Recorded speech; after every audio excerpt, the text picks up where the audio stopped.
सत श्री अकाल जी। अज असीं शुरू करन जा रहे हैं जी हिस्टरी ऑफ पंजाब, पंजाब का इतिहास। ये पहला लैक्चर सिर्फ तुहानूं हिस्टरी की टाइमलाइन देण लई है कि हिस्टरी अपनी चलदी किवें है, लड़ीवार पहलां की आउंदा, उस तो बाद की आउंदा, उस तो बाद की आउंदा। ये एक इंट्रोडक्टरी लैक्चर होऊगा जिहदे विच आपां देखांगे कि पंजाब का इतिहास शुरू कित्थों हुंदा है। जदों पंजाब के इतिहास की गल कीती जांदी है जां तां ये शुरू किया जाता है गुरु नानक पातशाह तो, या इसनूं स्टार्ट कर दिता जाता है मुगल काल तो, पर पंजाब का इतिहास उस तो बहुत पिछे शुरू हो जाता है। अज आपां 5000 साल की टाइमलाइन नूं देखण की कोशिश करांगे। चलो शुरू करते हैं जी। अज तो 5000 साल पहला पंजाब च हुई है जी सिंधु घाटी की सभ्यता, जिन्हों कहते हैं इंडस वैली सिविलाइजेशन। जदों गोरे कच्चियां घरां च रहिंदे सी, साडे बजुर्ग उदों पक्के घरां च रहिंदे सी। ये सिविलाइजेशन एडी वड्डी हुई है कि इहदा सानूं कोई सानी नहीं मिलदा। इहदे टाइम दा दो सिविलाइजेशनां इहदे नाल कंटैंपरेरी हुईयां ने, नाल दियां हुईयां ने। एक है इजिप्ट दी, एक है मैसोपोटामिया दी। जे उन्हां दोने सिविलाइजेशनां नूं आपां जोड़ भी दईए ना तां एडी वड्डी सभ्यता नहीं बनदी। ਇਹਦੀ खासियत जी बहुत खासियतां ने। पहली खासियत पक्के घर, दूजी खासियत एक फिक्स स्ट्रक्चर सी इन्हां दा। सड़कां एक दूजे नूं बराबर कटदियां ने। ये नहीं हैगा कोई सड़क सੱਪ वांगू जांदी है तो कोई सड़क है ही नहीं, अपने कल्ले नक्शियां 'ਚ ही है जो अज होई जांदा कई वारी। उस तो बाद इस सभ्यता की आपां गल करांगे कि जिड्डियां वड्डियां इमारतां सी, जिन्ना वधिया इन्हां दा स्ट्रक्चर सी, सोशल पोलीटिकल इकनोमिकल, सारियां दी आपां इत्थे गल करांगे। उस तो बाद टाइम आउंदा जी रिगवेद का।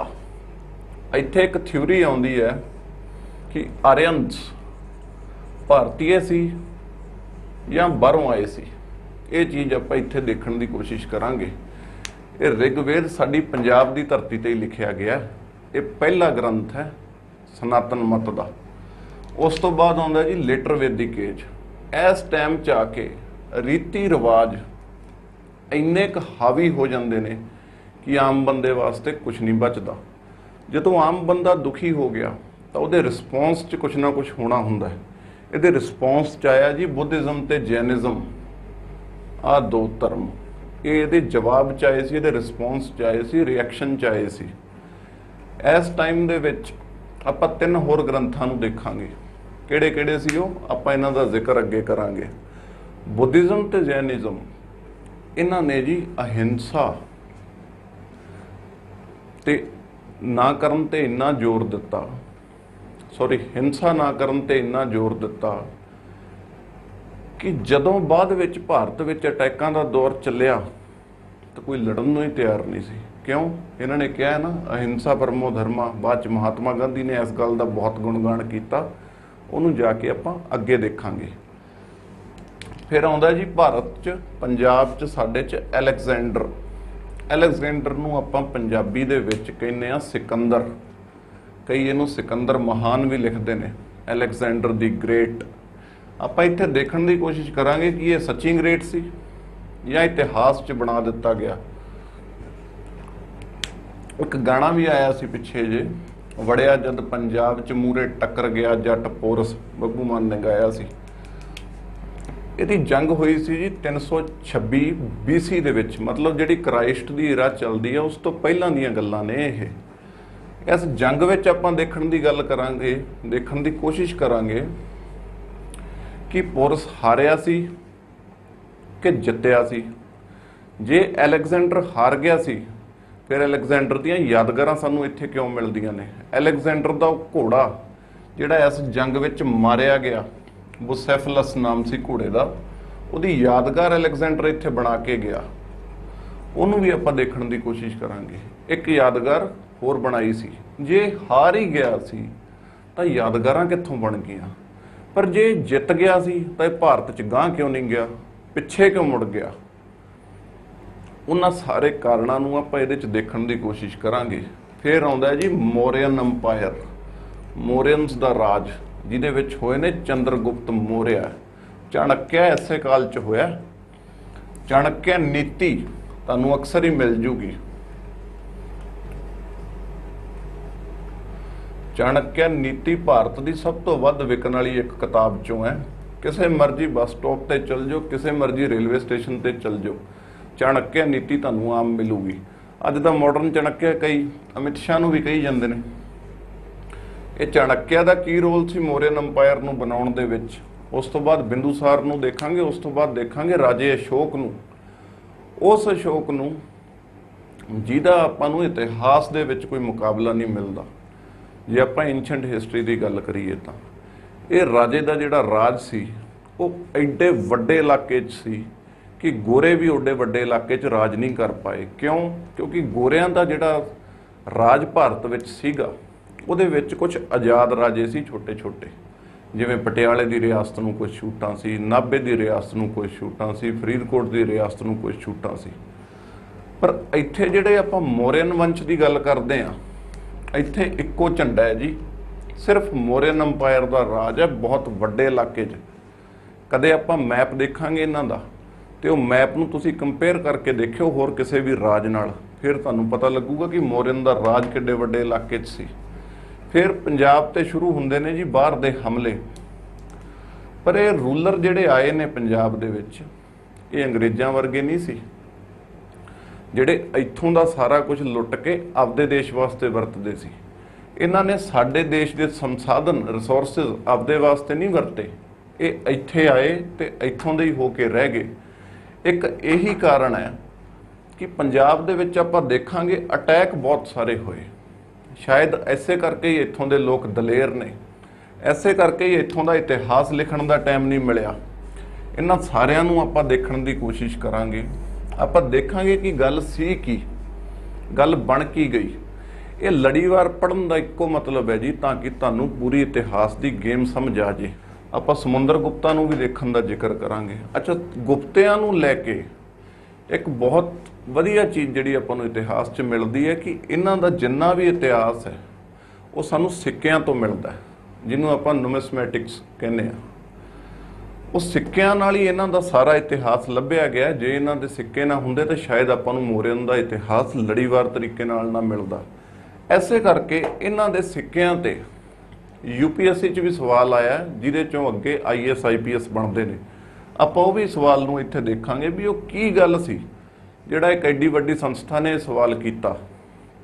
ਉਸ ਤੋਂ ਬਾਅਦ ਸ਼ੁਰੂ ਹੁੰਦਾ ਜੀ ਇਸਲਾਮ ਦਾ ਟਾਈਮ। ਇਸਲਾਮ 712 ਵਿੱਚ ਆਉਂਦਾ। 712 'ਚ ਮੁਹੰਮਦ ਬਿਨ ਕਾਸਿਮ ਅਟੈਕ ਕਰਦਾ ਜੀ, ਕਾਮਯਾਬ ਹੋ ਜਾਂਦਾ। ਇਸ ਅਟੈਕ ਨਾਲ ਕੋਈ ਬਹੁਤ ਵੱਡਾ ਰਾਜ ਤਾਂ ਨਹੀਂ ਉਹ ਸਥਾਪਿਤ ਕਰ ਪਾਉਂਦੇ, ਪਰ ਇੱਕ ਪਹਿਲ ਹੋ ਜਾਂਦੀ ਹੈ ਹਮਲਿਆਂ ਦੀ। ਇਹ ਪਹਿਲਾ ਇਤਿਹਾਸਿਕ ਹਮਲਾ ਇਸਲਾਮ ਦਾ ਭਾਰਤ ਵਿੱਚ ਆਪਾਂ ਨੂੰ ਮਿਲਦਾ। ਪਰ ਇਸ ਹਮਲੇ ਤੋਂ ਬਾਅਦ ਇਹ ਨਹੀਂ ਹੈਗਾ ਕਿ ਇਸਲਾਮ ਕਾਬਜ ਹੋ ਗਿਆ। ਇਸਲਾਮ ਨੂੰ 200 ਸਾਲ ਵਾਂਗੂ ਲੱਗ ਗਏ ਭਾਰਤ ਵਿੱਚ ਕਾਬਜ ਹੁੰਦਿਆਂ। ਇਹ ਆਪਾਂ ਇੱਥੇ ਦੇਖਣ ਦੀ ਕੋਸ਼ਿਸ਼ ਕਰਾਂਗੇ। ਉਸ ਤੋਂ ਬਾਅਦ ਟਾਈਮ ਆਉਂਦਾ ਜੀ ਮਹਿਮੂਦ ਗਜ਼ਨੀ ਦਾ। ਇਹ ਉਹੀ ਮੁਹੰਮਦ ਗਜ਼ਨੀ ਹੈ ਜਿਹਨੇ ਸੋਮਨਾਥ ਦਾ ਮੰਦਿਰ ਲੁੱਟਿਆ ਸੀ। ਰਣਜੀਤ ਬਾਵੇ ਨੇ ਗਾਇਆ ਨਾ, ਸੋਮਨਾਥ ਦਾ ਮੰਦਿਰ ਜੇ ਗਜ਼ਨੀ ਲੁੱਟਦਾ ਨਾ। ਆਪਾਂ ਇੱਥੇ ਦੇਖਣ ਦੀ ਕੋਸ਼ਿਸ਼ ਕਰਾਂਗੇ ਕਿ ਕੀ ਹੁੰਦਾ ਜੇ ਮੰਦਿਰ ਨੂੰ ਨਾ ਲੁੱਟਦਾ। ਇੱਥੇ ਮੰਦਿਰ ਨਾਲ ਦੋ ਗੱਲਾਂ ਹੋਰ ਨੇ। ਇਤਿਹਾਸਕਾਰਾਂ ਦੇ ਦੋ ਪੱਖ ਨੇ।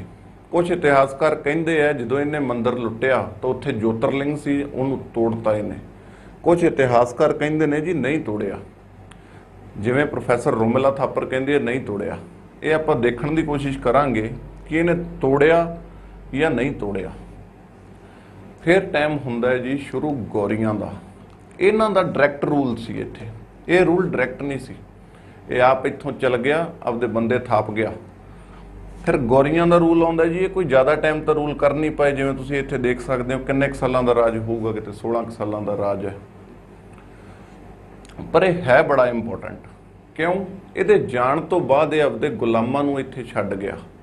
ਕਿੰਨੀ ਹੈਰਾਨੀ ਦੀ ਗੱਲ ਹੈ, ਇਸ ਦੇਸ਼ 'ਚ ਗੁਲਾਮ ਵੀ ਰਾਜ ਕਰਦੇ ਰਹੇ। ਇਹਨਾਂ ਗੁਲਾਮਾਂ ਵਿੱਚ ਆਪਾਂ ਦੇਖਾਂਗੇ ਕੁਤਬੁੱਦੀਨ ਐਬਕ ਨੂੰ, ਇਲਤੁਤਮਿਸ਼ ਨੂੰ, ਰਜੀਆ ਸੁਲਤਾਨ ਨੂੰ, ਬਲਬਨ ਨੂੰ। ਇਹ ਉਹੀ ਰਜੀਆ ਸੁਲਤਾਨ ਹੈ ਜਿਹਦੇ ਤੇ ਗਾਣਾ ਆਇਆ ਸੀ, ਰਜੀਆ ਗੁੰਡੋਂ ਮੇਂ ਫਸ ਗਈ। ਇਹ ਗਈ ਸੀ ਜੀ ਬਠਿੰਡੇ। ਗਈ ਬਠਿੰਡੇ ਕਿਉਂ ਸੀ? ਉੱਥੇ ਇੱਕ ਵਿਦਰੋਹ ਹੋਇਆ ਸੀ, ਰਿਵੋਲਟ ਹੋਇਆ ਸੀ। ਅਲਤੂਨੀਆ ਨਾਂ ਦੇ ਉੱਥੋਂ ਦੇ ਬੰਦੇ ਨੇ ਕੀਤਾ ਸੀ, ਜਿਹੜਾ ਉੱਥੋਂ ਦਾ ਪਹਿਲਾਂ ਗਵਰਨਰ ਸੀ ਬਠਿੰਡੇ ਦਾ। ਇਹ ਉੱਥੇ ਜਦੋਂ ਵਿਦਰੋਹ ਕੁਚਲਣ ਗਈ, ਖਤਮ ਕਰਨ ਗਈ, ਤਾਂ ਉੱਥੇ ਇਹਨੂੰ ਫੜ ਕੇ ਬੰਦੀ ਬਣਾ ਲਿਆ, ਫੜ ਕੇ ਬੰਦੀ ਬਣਾ ਲਿਆ ਜੀ। ਉਸ ਤੋਂ ਬਾਅਦ ਦੋ ਗੱਲਾਂ ਆਪਣੇ ਸਾਹਮਣੇ ਆਉਂਦੀਆਂ ਨੇ। ਪਹਿਲੀ ਗੱਲ ਇਹ ਆਉਂਦੀ ਹੈ ਵੀ ਰਜੀਆ ਸੁਲਤਾਨ ਨੇ ਉਸ ਬੰਦੇ ਨਾਲ ਵਿਆਹ ਕਰਾ ਲਿਆ ਤਾਂ ਕਿ ਇਸ ਤੋਂ ਬਾਹਰ ਤਾਂ ਨਿਕਲ ਸਕਾਂ, ਇੱਕ ਵਿਊ। ਦੂਜਾ ਵਿਊ ਇਹ ਹੈ ਜੀ ਕਿ ਉਹ ਅਲਤੂਨੀਆ ਨਾਂ ਦਾ ਬੰਦਾ ਜਿਹਨੇ ਉੱਥੇ ਵਿਦਰੋਹ ਕੀਤਾ ਸੀ, ਉਹਨੇ ਧੱਕੇ ਨਾਲ ਰਜੀਆ ਨਾਲ ਵਿਆਹ ਕਰਾ ਲਿਆ ਤਾਂ ਕਿ ਮੈਂ ਰਾਜਾ ਬਣ ਸਕਾਂ, ਮੈਂ ਸੁਲਤਾਨ ਬਣ ਸਕਾਂ। ਕਿਉਂ ਬਣ ਜੂਗਾ ਜੀ ਸੁਲਤਾਨ? ਕਿਉਂਕਿ ਰਜੀਆ ਇੱਕ ਔਰਤ ਸੀ। ਔਰਤ ਨੂੰ ਪਤਾ ਨਹੀਂ ਕੀ ਗੱਲ ਹੈ, ਜਿਹੜਾ ਉਹਦਾ ਬਣਦਾ ਦਰਜਾ ਹੈ ਆਪਾਂ ਦੇਣਾ ਹੀ ਨਹੀਂ ਚਾਹੁੰਦੇ। ਪਹਿਲੇ ਪਾਤਸ਼ਾਹ ਨੇ ਉਹ ਬਣਦਾ ਦਰਜਾ ਔਰਤ ਨੂੰ ਦਿੱਤਾ ਹੈ। ਸੋ ਕਿਉਂ ਮੰਦਾ ਆਖੀਏ ਜਿੱਤ ਜੰਮੇ ਰਾਜਾਨ। ਇਹ ਉਦੋਂ ਦੇ ਲੋਕਾਂ ਨੂੰ ਗਵਾਰਾ ਹੀ ਨਹੀਂ ਹੋਇਆ ਕਿ ਇੱਕ ਔਰਤ ਸੁਲਤਾਨ ਬਣ ਕਿਵੇਂ ਗਈ। ਇਹ ਪਹਿਲੀ ਔਰਤ ਸੁਲਤਾਨ ਹੋਈ ਹੈ ਭਾਰਤ ਦੀ। ਤਾਂ ਇਹਨੂੰ ਜਿੱਥੇ ਫੜ ਕੇ ਕੈਦ ਕੀਤਾ ਗਿਆ, ਉਸ ਜਗ੍ਹਾ ਦਾ ਨਾਮ ਹੈ ਜੀ ਕਿਲਾ ਮੁਬਾਰਕ।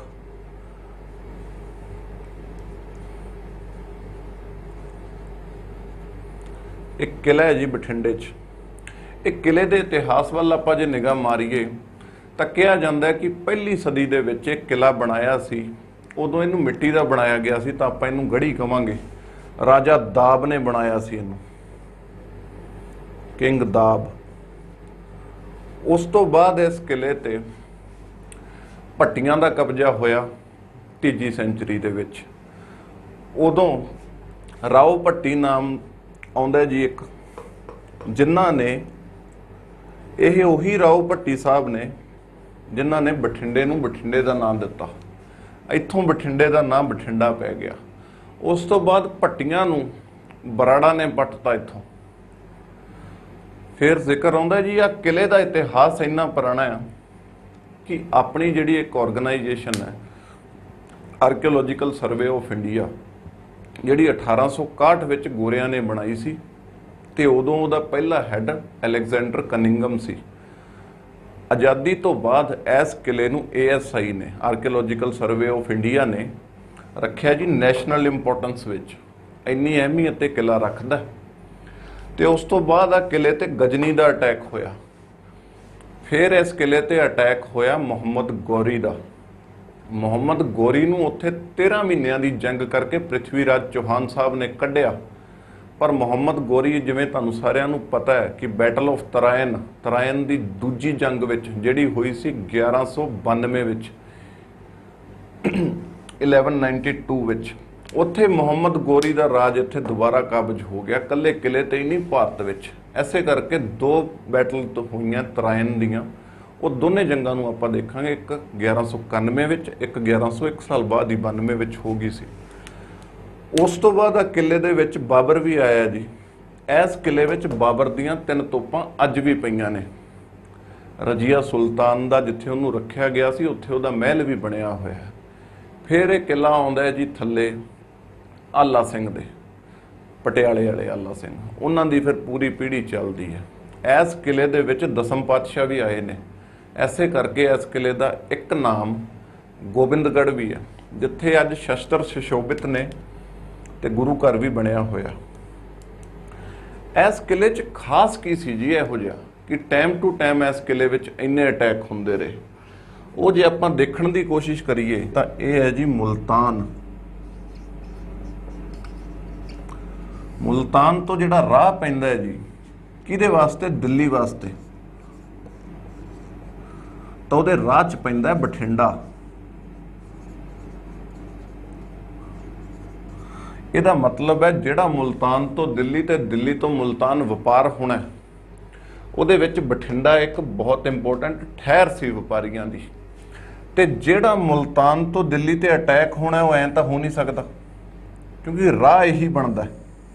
ਇਸ ਕਰਕੇ ਉਹ ਅਟੈਕ ਵੀ ਇੱਧਰੋਂ ਹੀ ਹੋਣਾ। ਐਸੇ ਕਰਕੇ ਇੱਥੇ ਕਿਲਾ ਬਣਾਇਆ ਗਿਆ ਸੀ। ਬਠਿੰਡਾ ਇਤਿਹਾਸਿਕ ਤੌਰ ਤੇ ਇੰਨੀ ਇੰਪੋਰਟੈਂਟ, ਇੰਨੀ ਕੀਮਤੀ, ਇੰਨੀ ਜ਼ਰੂਰੀ ਥਾਂ ਰੱਖਦਾ, ਪਰ ਪਤਾ ਨਹੀਂ ਇਹਨੂੰ ਇਤਿਹਾਸ 'ਚੋਂ ਕਿਉਂ ਮਿਟਾ ਦਿੱਤਾ ਗਿਆ। ਪਤਾ ਹੀ ਨਹੀਂ ਕਿਉਂ ਇਹ ਲੋਕਾਂ ਨੂੰ ਦੱਸਿਆ ਹੀ ਨਹੀਂ ਜਾਂਦਾ। ਬਾਅਦ 'ਚ ਜਦੋਂ ਆਉਂਦਾ ਹੈ ਜੀ ਟਾਈਮ ਬਾਬਰ ਦਾ, ਬਾਬਰ ਦੇ ਆਉਣ ਤੋਂ ਪਹਿਲਾਂ ਆਪਾਂ ਲੋਧੀਆਂ ਨੂੰ ਦੇਖਾਂਗੇ।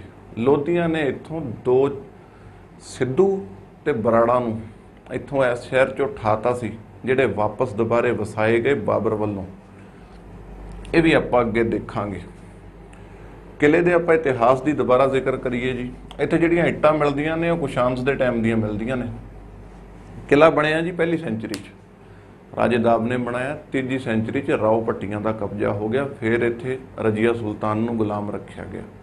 ਫਿਰ ਇੱਥੇ ਗਜਨੀ ਦਾ ਅਟੈਕ ਹੁੰਦਾ, ਫਿਰ ਗੌਰੀ ਦਾ ਹੁੰਦਾ, ਪ੍ਰਿਥਵੀ ਰਾਜ ਚੌਹਾਨ ਉਹਨੂੰ ਹਰਾਉਂਦੇ ਆ, ਫਿਰ ਗੌਰੀ ਪ੍ਰਿਥਵੀ ਰਾਜ ਚੌਹਾਨ ਸਾਹਿਬ ਨੂੰ ਹਰਾ ਦਿੰਦਾ ਹੈ। ਰਾਜਾ ਅੱਲਾ ਸਿੰਘ ਆਉਂਦੇ ਨੇ ਪਟਿਆਲੇ ਵਾਲੇ, ਉਹਨਾਂ ਦੀ ਪੀੜ੍ਹੀ ਚੱਲਦੀ ਹੈ। 10ਵੇਂ ਪਾਤਸ਼ਾਹ ਵੀ ਆਏ ਨੇ, ਇਸ ਕਰਕੇ ਦਾ ਨਾਮ ਇੱਕ ਗੋਬਿੰਦਗੜ੍ਹ ਵੀ ਆ। ਇੰਪੋਰਟੈਂਸ ਮੈਂ ਤੁਹਾਨੂੰ ਸਮਝਾ ਹੀ ਦਿੱਤੀ। ਆਹ ਸੀ ਜੀ ਸਾਰੀ ਕਹਾਣੀ ਕਿ ਇਹ ਰਾਹ 'ਚ ਪੈਂਦਾ ਸੀ, ਇਸ ਕਰਕੇ ਇਹਦੀ ਇੰਪੋਰਟੈਂਸ ਬਹੁਤ ਜ਼ਿਆਦਾ ਹੈ।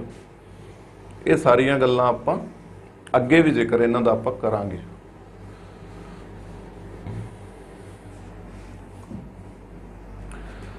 ਫਿਰ ਆਉਂਦੀ ਹੈ ਜੀ ਗੱਲ ਖਿਲਜੀਆਂ ਦੀ। ਇਹ ਖਿਲਜੀ ਬੇਸਿਕਲੀ ਦੋ ਹੋਏ ਨੇ, ਜਲਾਲੂਦੀਨ ਖਿਲਜੀ ਤੇ ਅਲਾਲੂਦੀਨ ਖਿਲਜੀ। ਅਲਾਲੂਦੀਨ ਖਿਲਜੀ ਇਹ ਉਹੀ ਅਲਾਲੂਦੀਨ ਖਿਲਜੀ ਹੈ ਜਿੱਤੇ ਪਦਮਾਵਤੀ ਮੂਵੀ ਬਣੀ ਸੀ। ਉਹ ਚਿਤੌੜਗੜ੍ਹ ਦਾ ਕਿਲਾ ਤੁਹਾਨੂੰ ਪਦਮਾਵਤੀ ਮੂਵੀ ਕਰਕੇ ਯਾਦ ਹੋਊਗਾ, ਉਹਦਾ ਵੀ ਜ਼ਿਕਰ ਆਪਾਂ ਕਰਾਂਗੇ। ਫਿਰ ਤੁਗਲਕਾਂ ਦਾ ਰਾਜ ਆਉਂਦਾ ਹੈ ਜੀ ਭਾਰਤ ਵਿੱਚ। ਇਹਨਾਂ ਨੇ ਠੀਕ ਲੰਮਾ ਟਾਈਮ ਰਾਜ ਕੀਤਾ। ਇਹਨਾਂ ਦੇ ਵਿੱਚੋਂ ਇੱਕ ਫਿਰੋਜ਼ ਸ਼ਾਹ ਤੁਗਲਕ ਹੋਇਆ ਜਿਹਦੇ ਮੁੰਡੇ ਦਾ ਨਾਮ ਸੀ ਫਤਿਹ ਖਾਨ, ਜਿਹਦੇ ਨਾਮ ਤੇ ਅੱਜ ਮੇਰਾ ਡਿਸਟ੍ਰਿਕਟ ਹਰਿਆਣੇ ਵਿੱਚ ਫਤਿਹਾਬਾਦ, ਉਹਦੇ ਮੁੰਡੇ ਦੇ ਨਾਂ ਤੇ ਹੀ ਇਹ ਰੱਖਿਆ ਗਿਆ। ਫਿਰ ਸੈਯਦਾਂ ਦਾ ਰੂਲ ਆਉਂਦਾ ਜੀ। ਇਹਨਾਂ ਦਾ ਕੋਈ ਜ਼ਿਆਦਾ ਰੂਲ ਨਹੀਂ, ਥੋੜਾ ਬਹੁਤਾ ਰੂਲ ਹੈ। ਤੁਗਲਕਾਂ ਦੇ ਟਾਈਮ ਸੱਚ ਇੱਕ ਅਟੈਕ ਹੋਏ ਸੀ ਭਾਰਤ ਵਿੱਚ ਤੈਮੂਰ ਦੇ। ਤੈਮੂਰ ਨੇ ਇਸ ਰਾਜ ਨੂੰ ਬਹੁਤ ਹੱਦ ਤੱਕ ਕਮਜ਼ੋਰ ਕਰਤਾ, ਤਾਂ ਉਸ ਤੋਂ ਬਾਅਦ ਸੈਯਦ ਕਾਬਜ ਹੋਣ ਵਿੱਚ ਕਾਮਯਾਬ ਹੋ ਗਏ। ਉਸ ਤੋਂ ਬਾਅਦ ਆਪਾਂ ਅੱਗੇ ਦੇਖਾਂਗੇ ਜੀ ਲੋਧੀਆਂ ਨੂੰ। ਇਹਨਾਂ ਦਾ ਜਿਹੜਾ ਲਾਸਟ ਰੂਲਰ ਹੋਇਆ ਇਬਰਾਹਿਮ ਲੋਧੀ, ਜਿਹਦਾ ਜ਼ਿਕਰ ਗੁਰੂ ਨਾਨਕ ਪਾਤਸ਼ਾਹ ਕਰਦੇ ਨੇ ਬਾਬਰ ਬਾਣੀ ਦੇ ਵਿੱਚ। ਜਦੋਂ ਬਾਬਰ ਨੇ ਸੈਦਪੁਰ ਤੇ ਅਟੈਕ ਕੀਤਾ ਨਾ, ਉਹ ਸਾਰੀ ਘਟਨਾ ਦਾ ਗੁਰੂ ਨਾਨਕ ਦੇਵ ਜੀ ਨੇ ਅੱਖੀਂ ਡਿੱਠਾ ਵਰਣਨ ਕੀਤਾ ਬਾਬਰ ਬਾਣੀ ਦੇ ਵਿੱਚ। ਗੁਰੂ ਨਾਨਕ ਪਾਤਸ਼ਾਹ ਨੇ ਇਬਰਾਹਿਮ ਲੋਧੀ ਨੂੰ ਕੁੱਤਾ ਵੀ ਕਿਹਾ। ਉਹਦਾ ਕਾਰਨ ਹੈ ਜੀ, ਅਕਾਰਨ ਨਹੀਂ ਕਿਹਾ ਗਿਆ। ਕਾਰਨ ਇਹ ਸੀ ਵੀ ਜਿਹੜੇ ਲੋਕਾਂ ਨੇ ਤੁਹਾਡੇ ਤੇ ਵਿਸ਼ਵਾਸ ਕਰਕੇ ਤੁਹਾਡੇ ਥੱਲੇ ਰਹਿਣਾ ਕਬੂਲਿਆ, ਤੁਸੀਂ ਉਹਨਾਂ ਲੋਕਾਂ ਨੂੰ ਜਦੋਂ ਕੋਈ ਬਾਹਰੀ ਹਮਲਾ ਹੁੰਦਾ ਸਾਂਭੋ ਤਾਂ ਸਹੀ। ਇਹਨਾਂ ਨੇ ਸਾਂਭੇ ਤੱਕ ਨਹੀਂ, ਸਾਂਭੇ ਗਏ ਵੀ ਨਹੀਂ ਇਹਨਾਂ ਤੋਂ। ਫਿਰ ਬਾਬਰ ਆਉਂਦਾ ਜੀ ਪੰਜਾਬ ਵਿੱਚ ਮੁਗਲਾਂ ਤੋਂ। ਇਹਦੀ ਇੱਕ ਪੂਰੀ ਪੀੜ੍ਹੀ ਆਪਾਂ ਪੜ੍ਹਾਂਗੇ, ਕਿਵੇਂ ਹੁਮਾਯੂ ਆਉਂਦਾ, ਕਿਵੇਂ ਅਕਬਰ ਆਉਂਦਾ, ਕਿਵੇਂ ਜਹਾਂਗੀਰ ਆਉਂਦਾ, ਸ਼ਾਹਜਹਾਂ ਆਉਂਦਾ, ਆਪਾਂ ਸਾਰੇ ਦੇਖਾਂਗੇ। ਔਰੰਗਜ਼ੇਬ ਵੀ ਦੇਖਾਂਗੇ। ਉਸ ਤੋਂ ਬਾਅਦ ਵੀ ਇਹ ਲੜੀ ਚੱਲਦੀ ਰਹਿਣੀ ਆ। 1526 ਦੀ ਜੰਗ ਪਾਣੀਪਤ ਦੀ। ਇਹ ਪਾਣੀਪਤ ਦੀ ਜੰਗ ਤੇ ਵੀ ਆਈਐਸ ਦਾ ਇੱਕ ਸਵਾਲ ਬਣਦਾ ਹੈ ਜੀ। ਸਵਾਲ ਇਹ ਸੀ ਕਿ ਇਤਿਹਾਸ ਦੀਆਂ 3 ਵੱਡੀਆਂ ਜੰਗਾਂ ਇਹ ਪਾਣੀਪਤ 'ਚ ਕਿਉਂ ਹੋਈਆਂ? ਇਹੋ ਜਿਹਾ ਕੀ ਹੈ ਪਾਣੀਪਤ ਦੀ ਧਰਤੀ ਤੇ ਕਿ ਇੱਥੇ ਇੱਕ ਇਤਿਹਾਸ ਦੀਆਂ 3 ਡਿਸਾਈਸਿਵ ਬੈਟਲਸ, ਨਿਰਣਾਇਕ ਜੰਗਾਂ ਹੋਈਆਂ ਨੇ। ਤਾਂ ਆਪਾਂ ਬੈਟਲਸ ਆਫ ਪਾਣੀਪਤ ਨੂੰ ਵੀ ਦੇਖਾਂਗੇ। ਜੰਗਾਂ ਕਿੰਨੀਆਂ ਨੇ ਜੀ? ਜੰਗਾਂ ਨੇ 3। ਪਹਿਲੀ ਹੁੰਦੀ ਹੈ ਬਾਬਰ ਦੀ ਤੇ ਇਬਰਾਹਿਮ ਲੋਧੀ ਦੀ। ਦੂਜੀ ਹੁੰਦੀ ਹੈ ਹੇਮੂ ਦੀ ਤੇ ਅਕਬਰ ਦੀ ਫੌਜ ਦੀ। ਤੀਜੀ ਹੁੰਦੀ ਹੈ ਅਹਿਮਦ ਸ਼ਾਹ ਅਬਦਾਲੀ ਦੀ ਤੇ ਮਰਾਠਿਆਂ ਦੀ। ਕਿਉਂ? ਕਿਉਂਕਿ ਮਰਾਠਿਆਂ ਨੇ ਜ਼ਿੰਮੇਵਾਰੀ ਲਈ ਸੀ ਦਿੱਲੀ ਦੇ ਤਖਤ ਨੂੰ ਸਾਂਭਣ ਦੀ। ਦਿੱਲੀ ਨੂੰ ਹਰਾ ਕੇ ਉਹਨਾਂ ਨੇ ਇਹ ਜ਼ਿੰਮੇਵਾਰੀ ਲਈ ਸੀ। ਉਹ ਕੀ ਗੱਲ ਹੈ ਆਪਾਂ ਅੱਗੇ ਦੇਖਾਂਗੇ। ਇਸ ਤੀਜੀ ਜੰਗ ਵਿੱਚ ਅਹਿਮਦ ਸ਼ਾਹ ਅਬਦਾਲੀ ਨੇ ਮਰਾਠਿਆਂ ਦਾ ਲੱਕ ਤੋੜਤਾ ਤੇ ਉਹ ਦੁਬਾਰੇ ਖੜੇ ਨਹੀਂ ਹੋ ਸਕੇ। ਇਤਿਹਾਸ ਇਸ ਗੱਲ ਦਾ ਗਵਾਹ ਹੈ। ਫਿਰ ਆਉਂਦਾ ਜੀ 10 ਗੁਰੂ ਸਾਹਿਬਾਨ ਦਾ ਟਾਈਮ। ਇਹ ਸਭ ਤੋਂ ਜ਼ਰੂਰੀ ਹੈ ਜੀ ਸਾਡੇ ਵਾਸਤੇ, ਕਿਉਂਕਿ ਜਿਹੜੀ ਐਗਜ਼ੈਕਟ ਪੰਜਾਬ ਦੀ ਹਿਸਟਰੀ ਸ਼ੁਰੂ ਹੁੰਦੀ ਹੈ ਨਾ, ਜਿਹੜੀ ਬਾਅਦ 'ਚ ਸਿਰਫ ਤੇ ਸਿਰਫ ਪੰਜਾਬ ਦੇ ਹੀ ਆਲੇ ਦੁਆਲੇ ਘੁੰਮਣੀ ਹੈ। ਇੱਥੋਂ ਤੱਕ ਜਿਹੜਾ ਆਪਾਂ ਦੇਖਿਆ, ਇਹਦੇ ਵਿੱਚ ਆਪਾਂ ਨੂੰ ਬਹੁਤ ਸਾਰੇ ਭਾਰਤ ਦੇ ਇਤਿਹਾਸ ਦਾ ਵੀ ਜ਼ਿਕਰ ਕਰਨਾ ਪੈਣਾ ਹੈ। ਪਰ ਇੱਥੇ ਆ ਕੇ ਪੰਜਾਬ ਦਾ ਇਤਿਹਾਸ ਸ਼ੁਰੂ ਹੋ ਜਾਂਦਾ ਹੈ।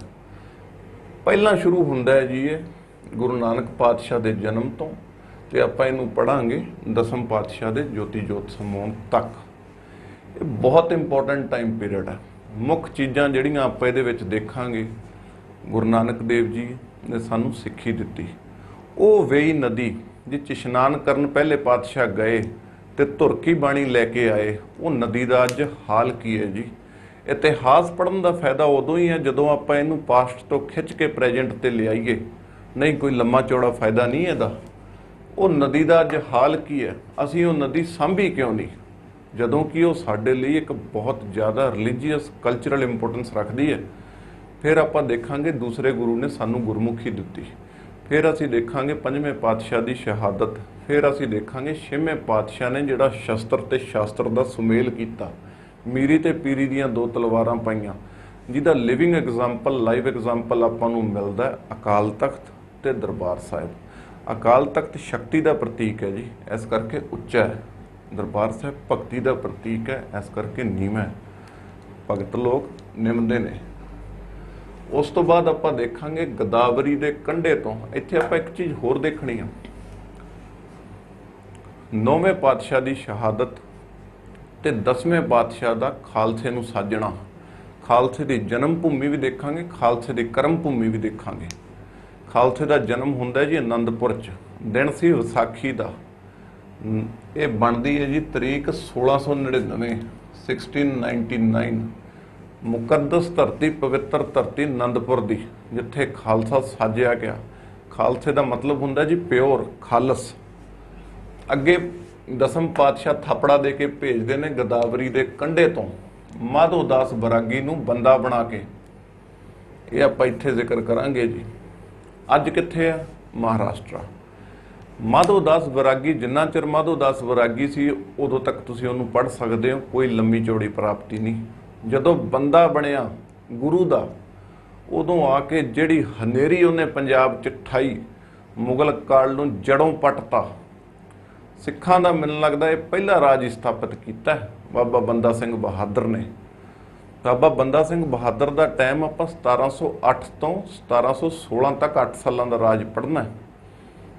ਇੱਥੇ ਕਈ ਲੋਕ ਬੰਦਾ ਸਿੰਘ ਬਹਾਦਰ ਜੀ ਤੇ ਇੱਕ ਇਲਜ਼ਾਮ ਲਾਉਂਦੇ ਨੇ ਕਿ ਇਹ ਆਪ ਗੁਰੂ ਬਣ ਕੇ ਬਹਿ ਗਏ ਸੀ, ਇਸ ਕਰਕੇ ਇਹਨਾਂ ਤੇ ਇੰਨੇ ਤਸੀਹੇ ਹੋਏ।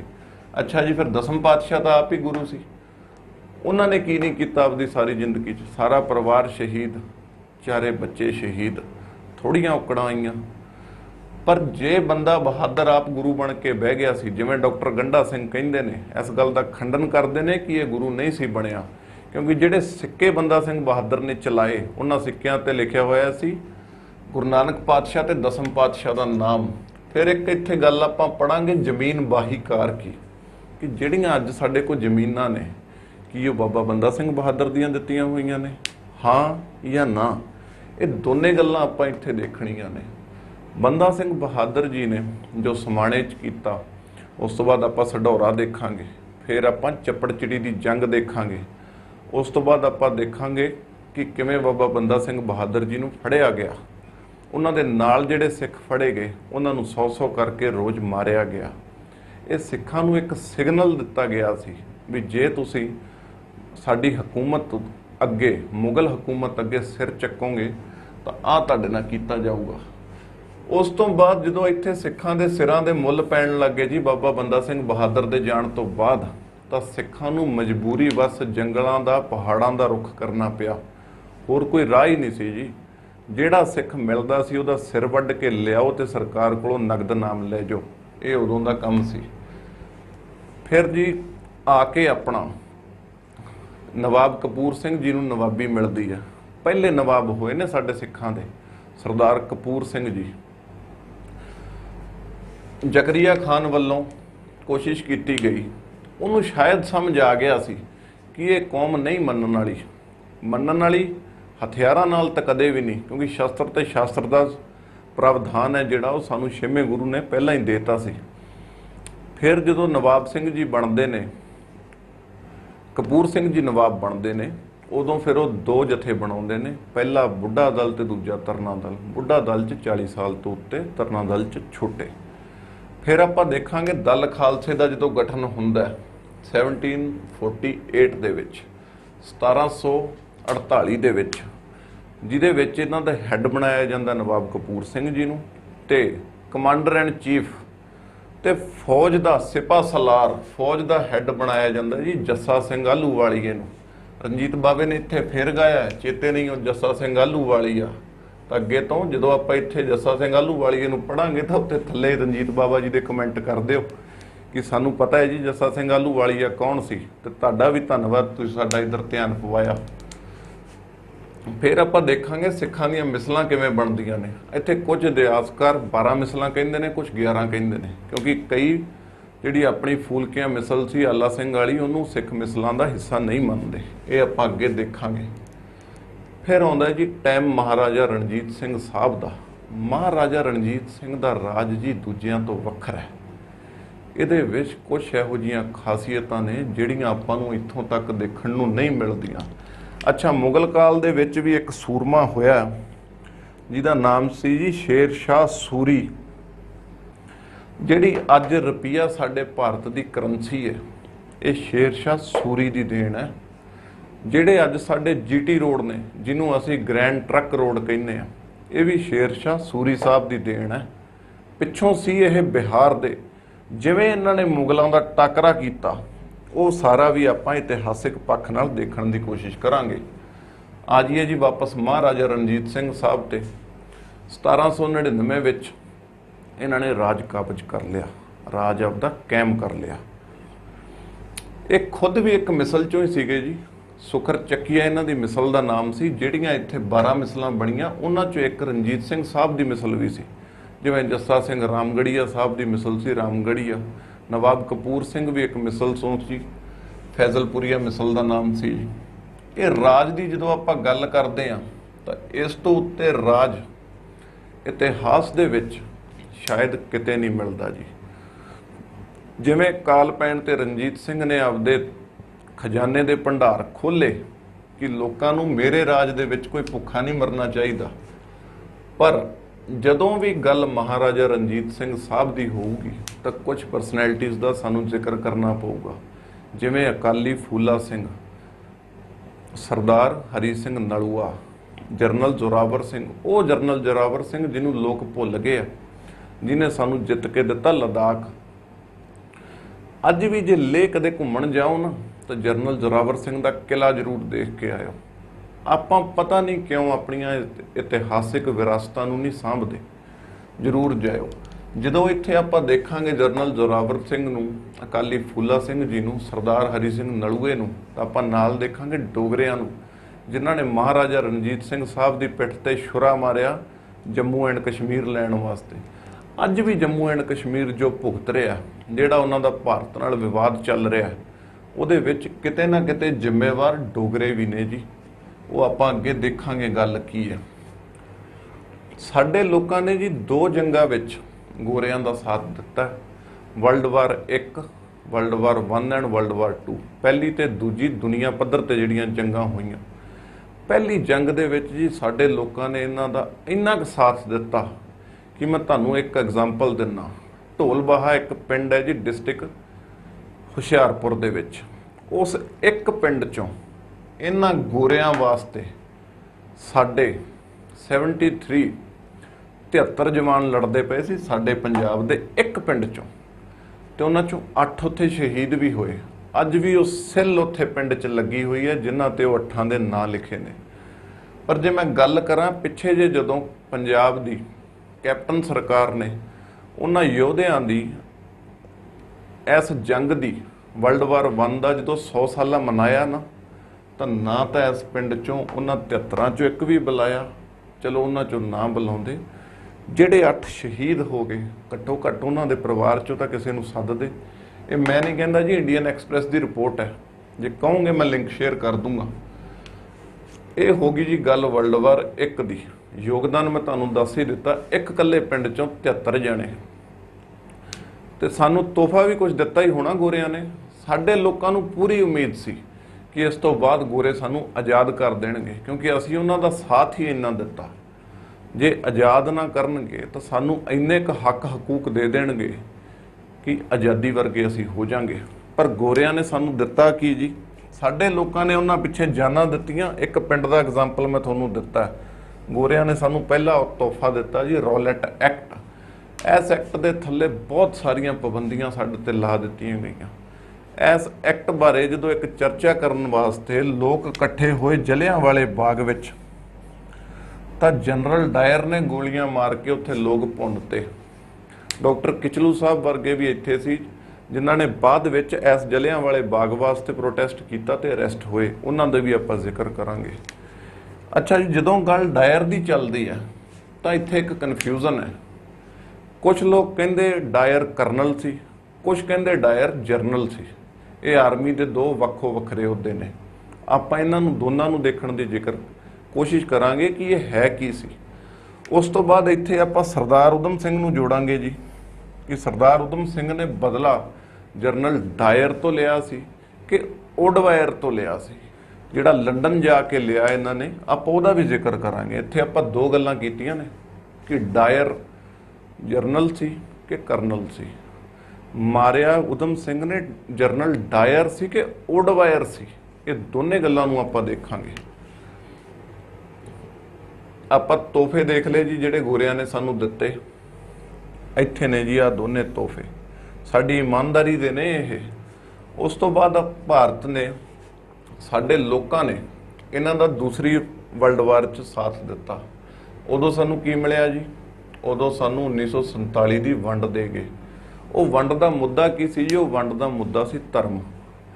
ਇਸ ਵੰਡ ਤੇ ਆਪਾਂ ਇੱਕ ਚੀਜ਼ ਹੋਰ ਦੇਖਣੀ ਹੈ। ਇਹ ਗੱਲ ਅਕਸਰ ਹੀ ਕਹੀ ਜਾਂਦੀ ਹੈ ਕਿ ਗੋਰਿਆਂ ਨੇ ਕਿਹਾ ਸੀ ਕਿ ਸਿੱਖੋ ਤੁਹਾਨੂੰ ਤੁਹਾਡਾ ਆਜ਼ਾਦ ਰਾਜ ਦੇ ਦਿੰਦੇ ਆ।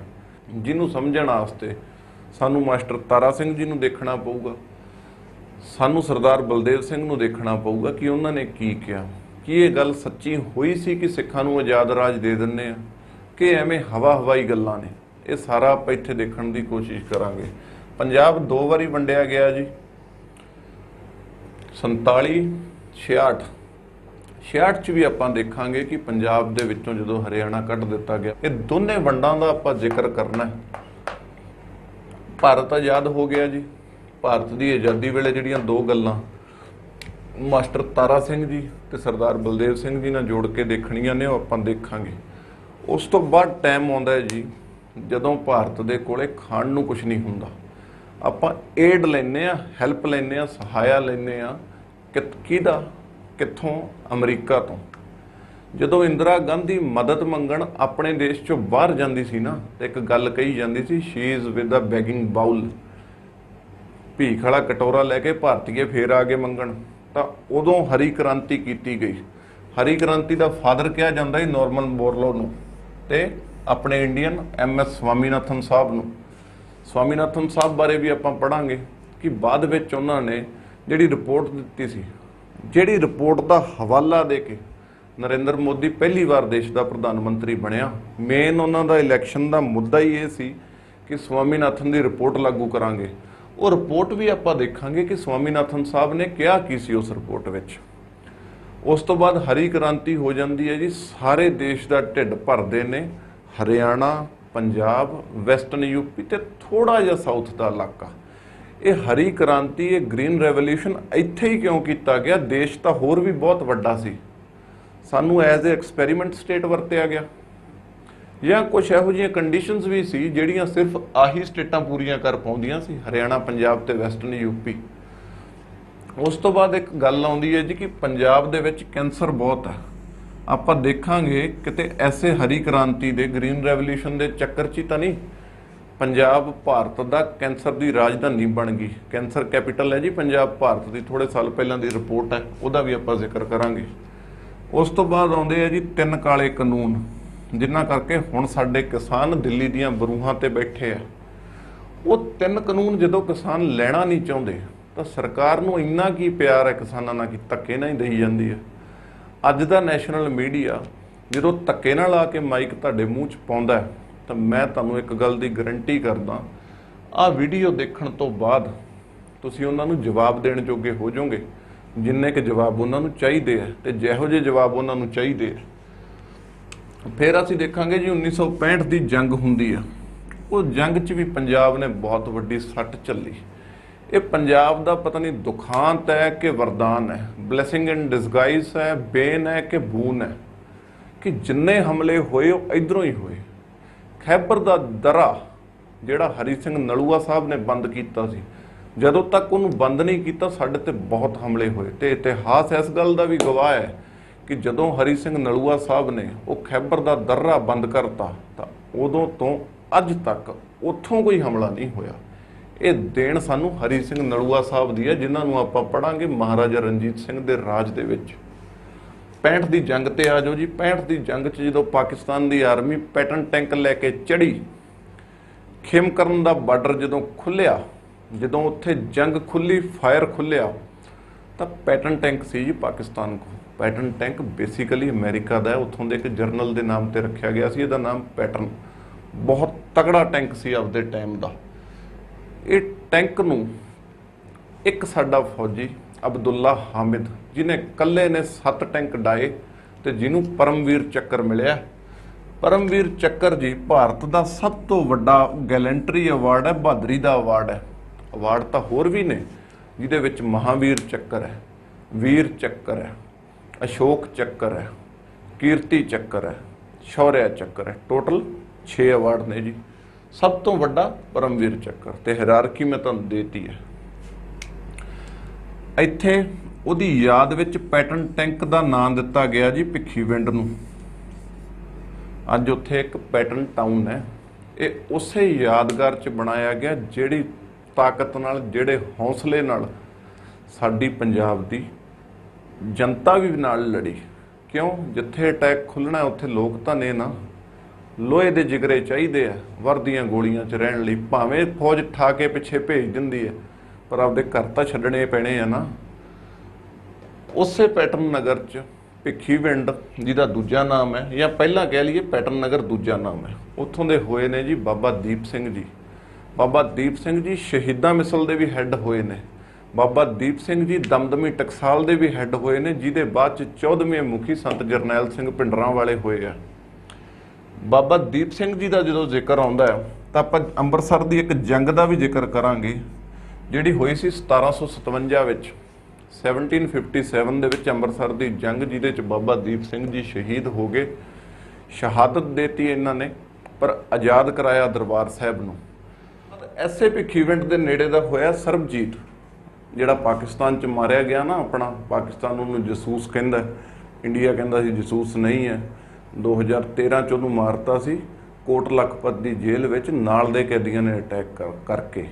ਇਹ ਪਤਾ ਨਹੀਂ ਅਟੈਕ ਕੀਤਾ ਕਿ ਕਰਾਇਆ ਗਿਆ, ਲੱਗਦਾ ਤਾਂ ਇਹ ਹੈ ਵੀ ਕਰਾਇਆ ਗਿਆ, ਕਿਉਂਕਿ ਉਹ ਫਾਂਸੀ ਜਾਪਤਾ ਸੀ। ਫਾਂਸੀ ਤਾਂ ਉਹਨੂੰ ਹੋਣੀ ਸੀ, ਫਿਰ ਅਟੈਕ ਦਾ ਕੀ ਮਤਲਬ? ਲੋਕਾਂ ਨੂੰ ਪਤਾ ਸੀ ਇਹਨੂੰ ਫਾਹੇ ਤਾਂ ਲਾ ਹੀ ਦੇਣਾ ਹੈ, ਫਿਰ ਅਟੈਕ ਦਾ ਕੀ ਮਤਲਬ ਸੀ? ਕਿਤੇ ਪਾਕਿਸਤਾਨ ਨੇ ਦੁਨੀਆ ਵਿੱਚ ਆਪਦੀ ਇਮੇਜ ਨੂੰ ਬਚਾਉਣ ਵਾਸਤੇ ਤਾਂ ਨਹੀਂ ਇਹ ਕੀਤਾ। ਉਹ ਆਪਾਂ ਦੇਖਾਂਗੇ ਉੱਤੋਂ ਉੱਤੋਂ। ਉਸ ਤੋਂ ਬਾਅਦ ਜਿਹੜੀ ਪੰਜਾਬ ਵਿੱਚ ਇੱਕ ਦੌੜ ਚੱਲੀ, ਬਾਹਰ ਚੱਲ ਜਾਓ ਜੀ, ਇੱਥੇ ਕੁਝ ਨਹੀਂ। ਇਹ ਦੌੜ ਅਸਲ 'ਚ ਚੱਲੀ ਕਦੋਂ?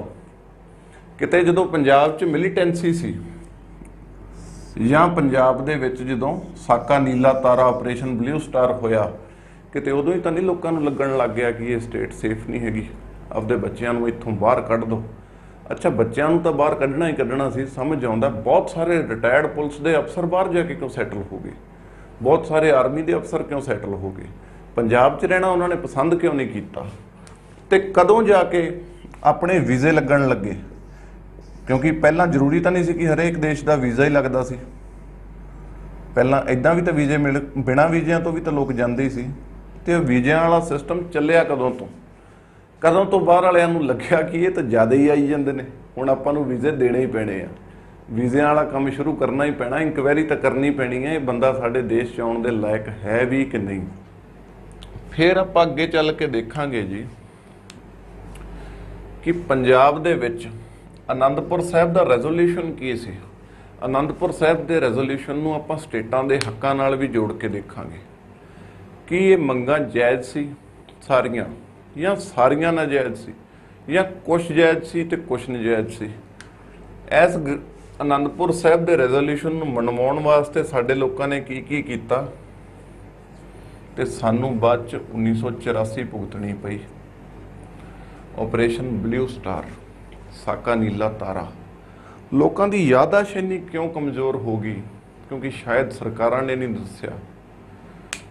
ਪੰਜਾਬ 'ਚ ਇੱਕ ਆਪਰੇਸ਼ਨ ਨਹੀਂ ਹੋਇਆ ਜੀ, ਲੋਕਾਂ ਨੂੰ ਇੱਕ ਆਪਰੇਸ਼ਨ ਯਾਦ ਹੈ, ਆਪਰੇਸ਼ਨ ਬਲੂ ਸਟਾਰ, ਸਾਕਾ ਨੀਲਾ ਤਾਰਾ ਆਪਾਂ ਪੰਜਾਬੀ 'ਚ ਕਹਿੰਦੇ ਹਾਂ। ਪਰ ਪੰਜਾਬ ਦੇ ਵਿੱਚ ਆਪਰੇਸ਼ਨ ਵੁਡਰੋਸ ਵੀ ਹੋਇਆ, ਪੰਜਾਬ ਦੇ ਵਿੱਚ ਆਪਰੇਸ਼ਨ ਬਲੈਕ ਥੰਡਰ ਵੀ ਹੋਇਆ। ਫਿਰ ਪੰਜਾਬ ਦੇ ਵਿੱਚ ਆਉਂਦਾ ਜੀ ਮਿਲੀਟੈਂਸੀ ਦਾ ਦੌਰ, ਜਿਹੜਾ 84 ਤੋਂ ਚੱਲ ਕੇ 95 ਤੱਕ ਜਾਂਦਾ। ਇੱਥੇ ਇੱਕ ਪੰਜਾਬ ਦੇ ਵਿੱਚ ਬਹੁਤ ਕੀਮਤੀ ਕਾਨੂੰਨ ਲਾਗੂ ਕੀਤਾ ਗਿਆ ਜਿਹਦਾ ਨਾਂ ਸੀ ਟਾਡਾ। ਇਹ ਟਾਡਾ ਦੇ ਕਾਨੂੰਨ ਦੇ ਕੀ ਪ੍ਰੋਵੀਜ਼ਨ ਸੀ, ਇਹਨੂੰ ਆਪਾਂ ਕਲੌਜ਼ ਬਾਈ ਕਲੌਜ਼ ਦੇਖਣ ਦੀ ਕੋਸ਼ਿਸ਼ ਕਰਾਂਗੇ। ਅੱਜ ਇਸ ਟਾਡਾ ਦੇ ਜਵਾਬ ਦੇ ਵਿੱਚ ਆਉਂਦਾ ਇੱਕ ਕਾਨੂੰਨ ਜੀ ਜਿਹਦਾ ਨਾਮ ਹੈ ਯੂਆਪਾ, ਅਨਲਾਫੁਲ ਐਕਟੀਵਿਟੀਜ਼ ਪ੍ਰੀਵੈਂਸ਼ਨ ਐਕਟ। ਇਹ ਆਪਾਂ ਯੂਆਪਾ ਨੂੰ ਵੀ ਦੇਖਾਂਗੇ। ਅੱਜ ਲੋਕ ਟਾਡਾ ਦੀ ਥਾਂ ਤੇ ਯੂਆਪਾ ਦੇ ਅੰਡਰ ਬੁੱਕ ਕੀਤੇ ਜਾਂਦੇ ਨੇ। ਇਹ ਯੂਆਪਾ ਨੂੰ ਵੀ ਆਪਾਂ ਦੇਖਾਂਗੇ। ਤੇ ਫਿਰ ਆਉਂਦਾ ਜੀ ਪੰਜਾਬ ਦੇ ਵਿੱਚ ਜਿਹੜਾ ਆਪਾਂ ਮਿਲੀਟੈਂਸੀ ਦੇ ਦੌਰ ਦਾ ਜ਼ਿਕਰ ਕੀਤਾ, ਇਹ ਮਿਲੀਟੈਂਸੀ ਨੂੰ ਆਪਾਂ ਦੇਖਣ ਦਾ ਕੋਸ਼ਿਸ਼ ਕਰਾਂਗੇ ਜੀ ਇਤਿਹਾਸਿਕ ਪੱਖ ਤੋਂ।